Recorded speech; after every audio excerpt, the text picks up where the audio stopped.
Let's put the women and children to bed and go looking for dinner. Jon Rothstein here on Inside College Basketball Now as we continue with our preseason content for the 25-26 college basketball season. Want to remind you to subscribe to Inside College Basketball Now on both Apple and Spotify. We want to be your Bible for the college basketball season and beyond. We are the only college basketball podcast coming to you 52 weeks out of the calendar year. Now, as we've been doing, we've been setting the table for all sorts of topics throughout college basketball for the 25-26 season. We are highlighting key players, key coaches, key storylines, and also the major conferences. And today we are going to look at 5 questions entering the ACC in 25-26. So without further ado, question number 1. How can the ACC change its national perception? To me, that's simple. The ACC needs to get at least 6 teams in the 2026 NCAA tournament. That is 1/3 of its conference. And if you look at the past couple of years, the ACC has more than struggled to get quality representation in the NCAA tournament. That doesn't mean that certain teams in the league haven't performed well when they've gotten to March Madness. What it does mean is this. The percentage of teams in the ACC that are qualifying for March Madness is shrinking every single year. And I want to go back to 2024 because in 2024, we saw the ACC get 5 teams in the NCAA tournament, but it felt like there should have been a little bit of an asterisk because I look back to the teams that made that NCAA tournament. And even though multiple teams from the ACC, Duke, North Carolina, and Clemson that year in 2024 all got to the second weekend. I think if you look at the other 2 teams, there was a major asterisk. Virginia, in my opinion, in 2024 was not an NCAA tournament team. Virginia went to the first 4 and was embarrassed by Colorado State. NC State had the miracle run to the NCAA tournament by winning the ACC tournament, and then went all the way to the Final Four. But if NC State doesn't get the automatic qualifier to the ACC tournament, the ACC has 4 teams in the NCAA tournament, and Virginia, in my opinion, should not have been in the field. Meanwhile, 2025, last season, 4 teams from the ACC make the NCAA tournament. 4, Duke, Louisville, Clemson, North Carolina. North Carolina played exceptionally well in the first 4 against San Diego State, but I will continue to say it. North Carolina, in my opinion, and also the opinion of many, did not deserve to be in the NCAA tournament. So if you take away North Carolina and you are looking then at the rest of the representation of the ACC, you have Duke, you have Louisville, you have Clemson. That is 3 out of 18 teams in your conference making the NCAA tournament. And even if you throw in North Carolina, it's 4 out of 18. Well less than 1/3. For the conference to take steps forward and change its national perception, it needs to have at least 1/3 of its teams hearing their names called on Selection Sunday. And that's an attainable goal, in my opinion. The ACC has made several new hires in the offseason. Will Wade at NC State, Luke Laux at Florida State, Ryan Odom at Virginia, Jay Lucas at Miami. And I think 3 of those 4 programs, Miami, Virginia, and NC State, should feel like they have a chance to be an NCAA tournament team in 2026. But another thing you have to look at, too, with the ACC, and part of the reason why the ACC has dipped so much over the last couple of years is because of what this league has lost from a coaching perspective in the last decade. Since 2017, the following coaches have left the ACC for one reason or another. Rick Pitino, Mike Krzyzewski, Roy Williams, Jim Boeheim, Jim Larinaga, Tony Bennett, Buzz Williams, Mike Bray, Leonard Hamilton. These guys have all moved on to retirement or something else. Now, for me, the way I value a league in terms of how good it can be is a number of things. I want to know if the teams at the top of the league are going to be good enough to go to a Final Four and go deep in the NCAA tournament. And I also want to know what the volume is of the league.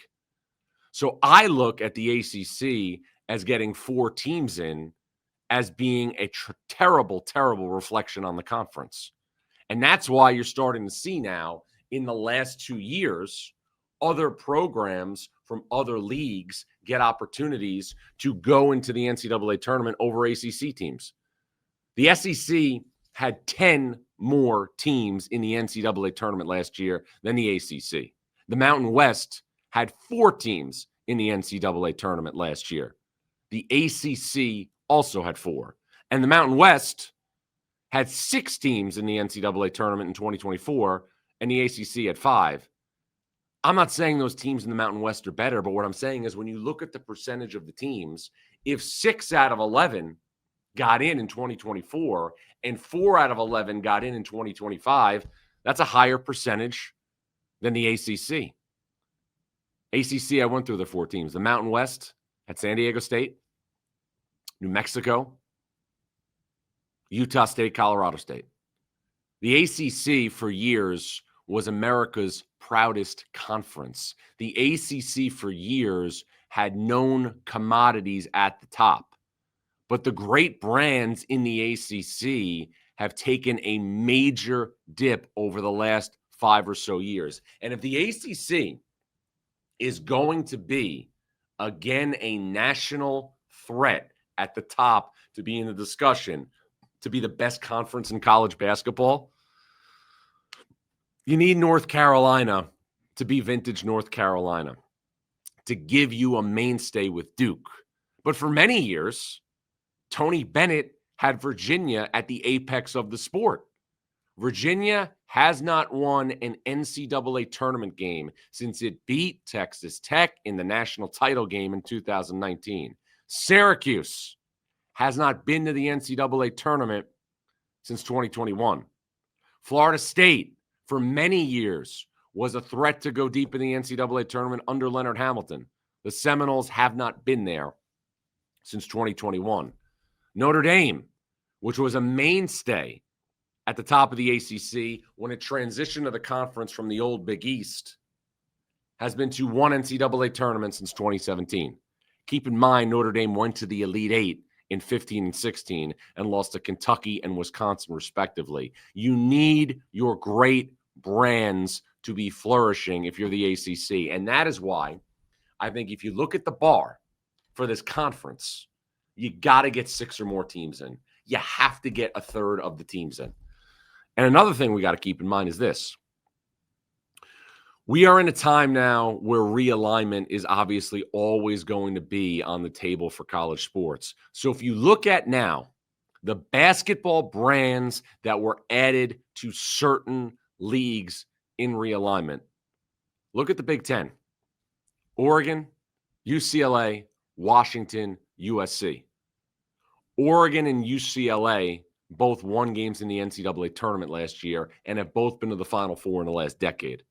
We'll see what Washington and USC do this year under Danny Sprinkle and Eric Musselman, respectively.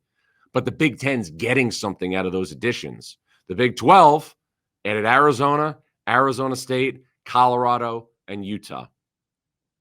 It remains to be seen what those latter 3 schools are going to do in this reconfigured Big 12. But Arizona in the Big 12 has been to the Sweet 16 in its first year under Tommy Lloyd. Now look at what the ACC has added. Stanford and Cal, along with SMU. And the best team out of those 3 so far in realignment with the most momentum is SMU under Andy Enfield. Realignment has benefited the Big Ten and the Big 12 from a basketball perspective. It remains to be seen how it will benefit the ACC with Stanford, with Cal, and with SMU. But SMU, I want to point out, was in the bubble conversation a little bit last year, was never really a major threat, but could be a sneaky team in year 2 under Andy Enfield. Question number 2.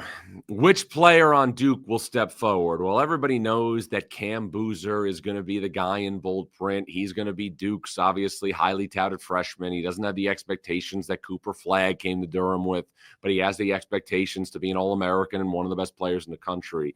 But the guy that's going to really step forward for Duke, in my opinion, is Isaiah Evans. And last year, because of the way the roster was put together at Duke, you had great players on the wings. You had Tyrese Proctor, and you had Con Knipple. Now those players are gone. There's been a little bit of a passage, and now you've got the door open for Isaiah Evans, who had pockets last year of being a dominant scorer. We saw it against Auburn in the ACC SEC Challenge. We saw it when Tyrese Proctor was out of the lineup in February. He went through a stretch for 4 games where he averaged over 17 points per game. I think if you look at the makeup of Duke's roster, I think, and this is just part of college basketball, especially with a place like Duke where you're going to continue to get great freshmen, I think, one of the things that isn't being talked about enough is the fact that Duke returns 2 veteran perimeter players, Caleb Foster and Isaiah Evans, and 2 veteran bigs in Malik Brown and Patrick Gangba. Isaiah Evans, though, has the best chance out of those guys to take a step forward. And I really believe, if you're asking me to push my poker chips to the middle of the table right now, the guy that I think will be Duke's second leading scorer is Isaiah Evans. I think he's ready to explode like a volcano in 25-26. I think he's that good.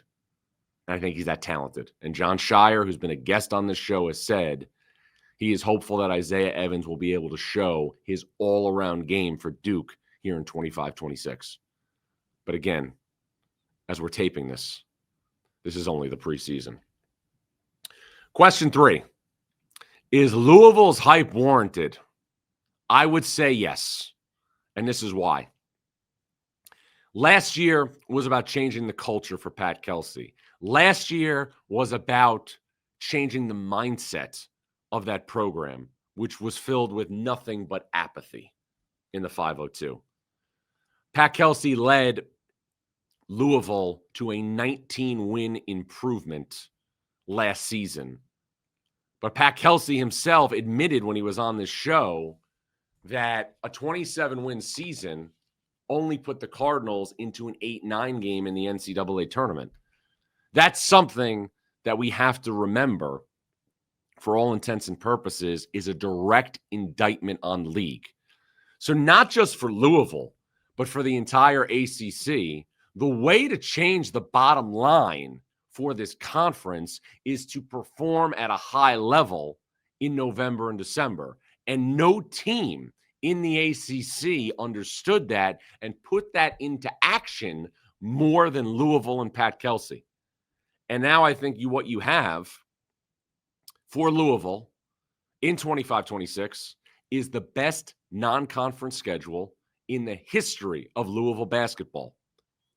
Kentucky on November 11th, Cincinnati in downtown Cincinnati, at Arkansas as part of the ACC SEC Challenge, Indiana in Indianapolis, Memphis at the Yum Center, a great rivalry renewed, at Tennessee. And then you have a road trip, obviously, to take on Baylor in the Dallas area in February. Because if you're not getting the opportunities that you need to have to boost your seeding in ACC play, you better schedule like that.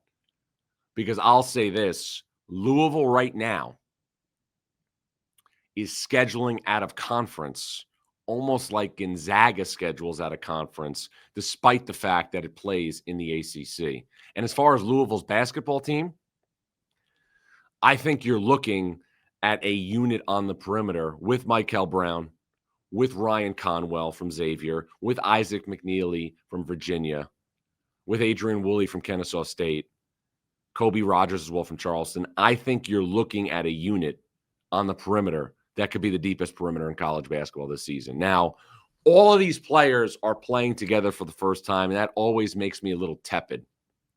But Louisville has not won an NCAA tournament game in a really, really long time. Louisville has not won an NCAA tournament game since 2017. Why is that so significant? That was Rick Pitino's last season with the Cardinals. So if you look at things from that perspective, I think without question, Louisville is not going to just win one NCAA tournament games, but I think with the expectations for Louisville, with the perimeter that it has, I think you would be disappointed if you're a Louisville fan if you don't win multiple games in the NCAA tournament and go to the Sweet 16. Now, here's one thing that's interesting. There was a narrative for years about hiring coaches that you can't hire coaches who haven't won in the NCAA tournament, so on and so forth. To win a game in the NCAA tournament, your chances obviously go up exponentially if you're at a certain caliber of job. Pat Kelsey didn't win an NCAA tournament game when he was at Winthrop or Charleston, but that shouldn't inhibit his ability to go far in the NCAA tournament in 2026. Mark Pope did not win a game in the NCAA tournament until last year at Kentucky, and he took the Wildcats to the Sweet 16. You want to know another coach who didn't win a game in the NCAA tournament until last year? Todd Golden.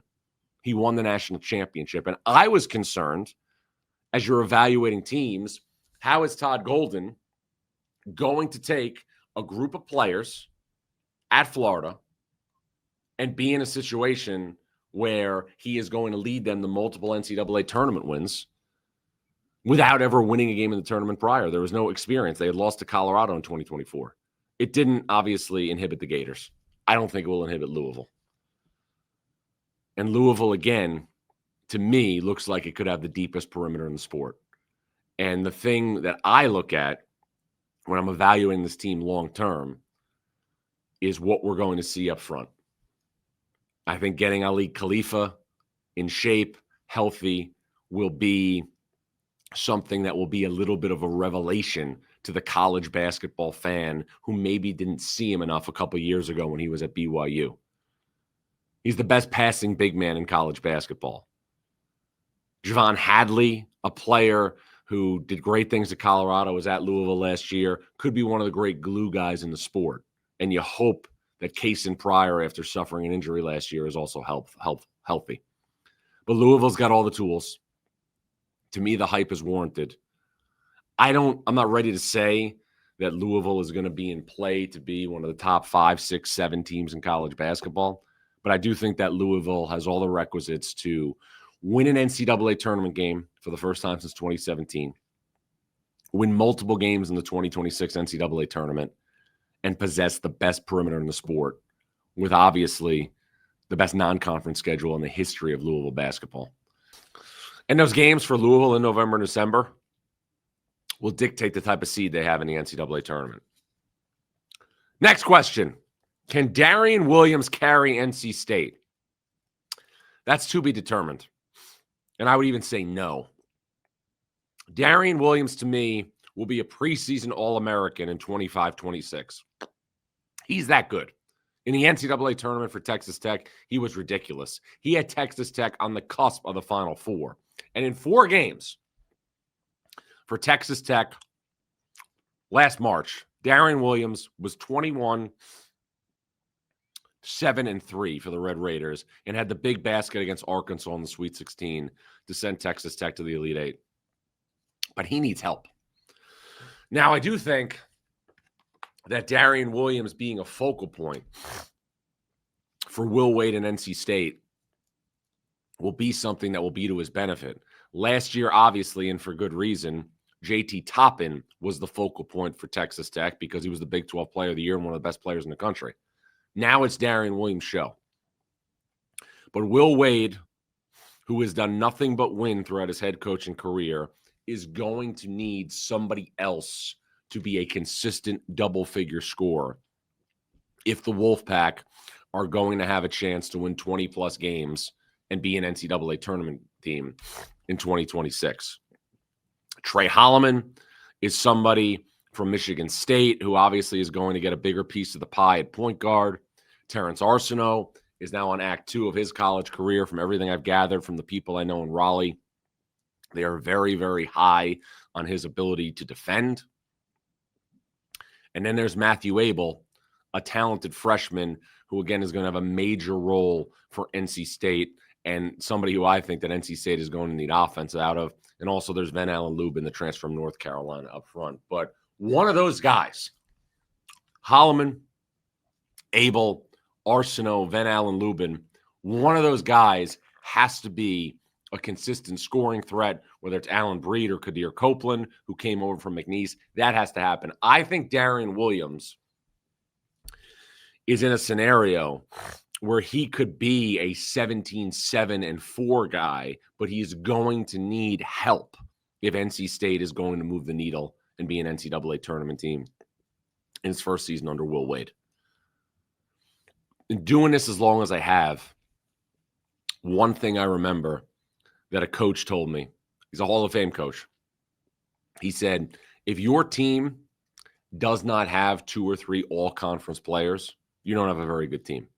And that, to me, is the biggest question for NC State. We know that Darrion Williams is going to be an All-American in the preseason. We know he's one of the best players in the ACC. But who alongside him is going to be able to be in a scenario where he can help elevate NC State? That, to me, is the million-dollar question. And this is an NC State team, again, that, to Will Wade's credit, has a very difficult non-conference schedule. You host a really good VCU team where Will Wade used to coach. You go to Maui. You have Kansas at home. You have Ole Miss in a neutral site game in Greensboro. This is a really, really difficult dynamic for NC State to navigate unless they get somebody to help Darrion Williams. Now, we're not going to know until the games start, and that's one of the things that's really fun, especially when you're a team like NC State that's figuring things out for the first time under a new coach. But everybody is drinking their own Kool-Aid in the preseason. But I'll tell you this much. For NC State to have a chance to be a team that finishes in the top 3, 4, 5 of the ACC, somebody else has got to be a consistent double-figure scorer. Question number 5. Who is the sleeper in the ACC? I'm going with Ryan Odom and Virginia. And anytime I'm looking to put stock in a program to usurp, obviously, maybe expectations, even though there is some expectations, I'm looking at a coach that has pedigree and a proven resume of winning. Ryan Odom, at 50 years old, has already led 3 programs, UMBC, Utah State, and VCU, to the NCAA tournament. He is used to playing meaningful games in March. He's somebody, again, who has never had a job the level of Virginia. And also, with the roster he's putting together, he's going to create, in my opinion, one of the more unique dynamics that we will have in terms of somebody taking over the reins of the program. What do I mean by that?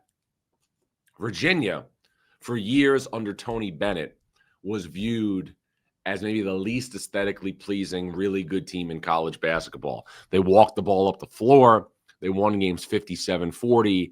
It was not something that the casual fan really enjoyed. Ryan Odom is committed to playing the opposite way at Virginia. And he has recruited a roster, that really reflects that. Dallin Hall, a transfer from BYU, who ironically enough Ryan Odom coached against last year in the round of 64, is going to be the starting point guard for Virginia. Then you look at a bevy of transfers. Sam Lewis from Toledo, over 16 points per game last year. Malik Thomas from San Francisco led the West Coast Conference in scoring, and Jakari White averaged over 17 points per game at North Dakota State.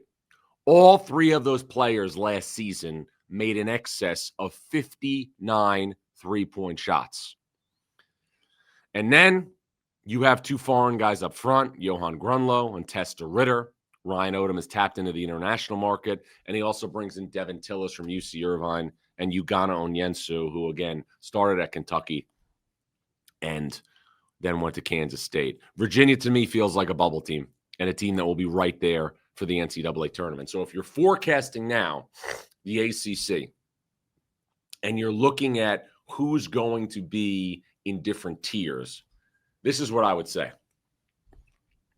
Duke and Louisville look to be in a class by themselves.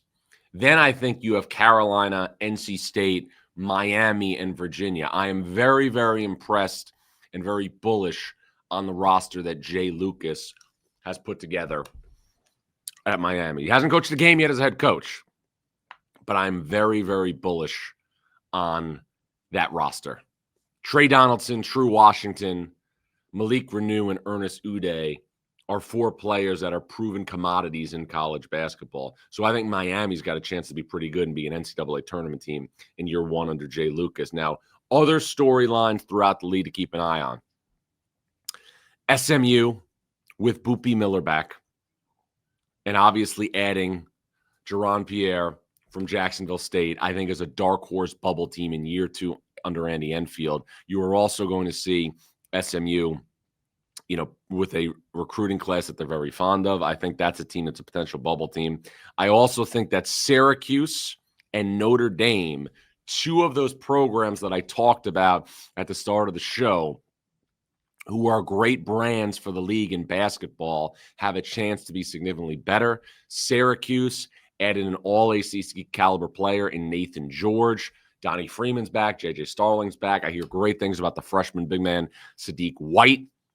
And if you're Notre Dame and you're somebody like me and you value returning personnel, Notre Dame's got Marcus Burton and Braden Shrewsbury back, and also Kebajai. Notre Dame brings in a top-tier freshman in Jalen Harrelson. This is quietly a big year in South Bend, but I think this is a time where Micah Shrewsbury makes a move towards the top half of the league.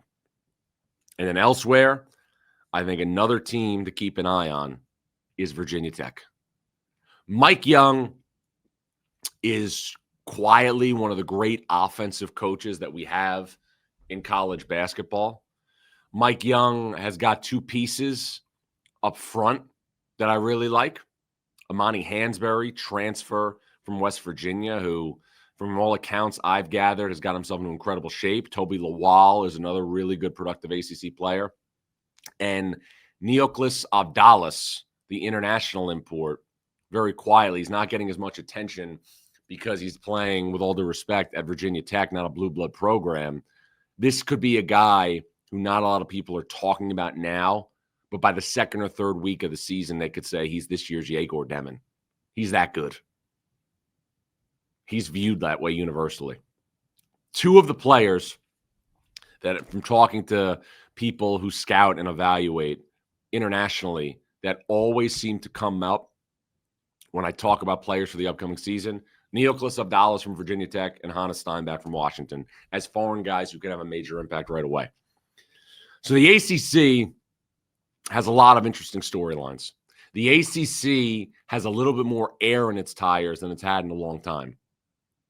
But I think you're looking now at a season that will be defined by whether or not the league can get 6 teams in the bracket on Selection Sunday.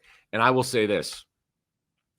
One of the league's most consistent programs, Clemson, a program that was a high seed in the NCAA tournament last year, a program that went to the Elite 8 in 2024, is going through a massive roster turnover. Losing Chase Hunter, losing Ian Shefflin. It's going to be real interesting to see Brad Brownell, who's one of the great tacticians in the sport, what he can pull out of this team. But Clemson, not that on paper matters, but Clemson, based on personnel right now, would not be projected to be in the top 3rd of the ACC, just based on personnel. But this is only the preseason.